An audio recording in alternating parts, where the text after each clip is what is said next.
Forum videos. I'm Peter Loshak, and this is the Doug Upstone versus the World show that we do every week with Doug Upstone, where we take a look at the two articles that he writes for SBR every week covering the NFL. We just got finished discussing his value picks for NFL Week 3. Now we're going to take a look at the games that he thinks we should just avoid altogether. Doug Upstone, thanks for being back with us this week.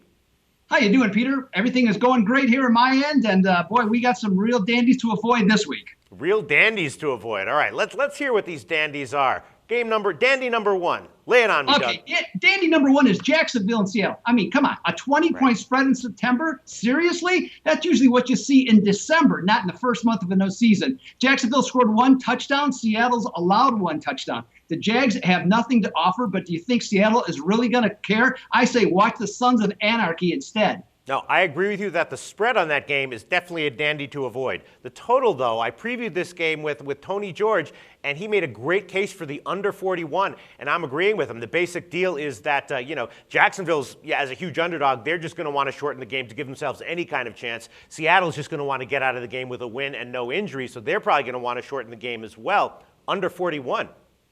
I concur. All right, but the spread, definitely a dandy to avoid. All right, game number two to avoid. Doug Upstone, go. We got Houston and Baltimore. Now, Houston might be 2-0, but there was two miraculous victories so far. But Baltimore comes in as a home underdog for only the fourth time in the last 5 years. With Ray Rice's availability unknown and Baltimore just really, playing uncertain at this time, I think these are two teams that are out of sync right now, and I'm going to pass on this game. I agree with it. Also with the health of Andre Johnson up in the air. I previewed the game with Troy West. He took Houston -2.5, whether Johnson plays or not, but I'm agreeing with you. The game makes me nervous. I agree with you. Kind of a pass. All right, pass number three, Doug Upstone.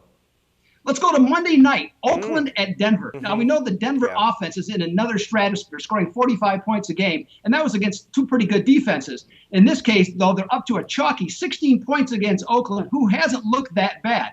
Now, the Raiders come into this game, not nearly as good a team, but they have no fear playing in the Mile High City, where they're 6-1 against the spread with 4 outright upsets. Stranger things have happened in this game. I'm staying away from these two rivals. Yeah, I agree with you, Doug Upstone. We covered that game with Joe Duffy, and we agreed that the spread, too crazy, stay away, and Joe Duffy's pick on that one was on the total, on the over. All right, thanks so much, Doug Upstone. We'll talk to you again next week.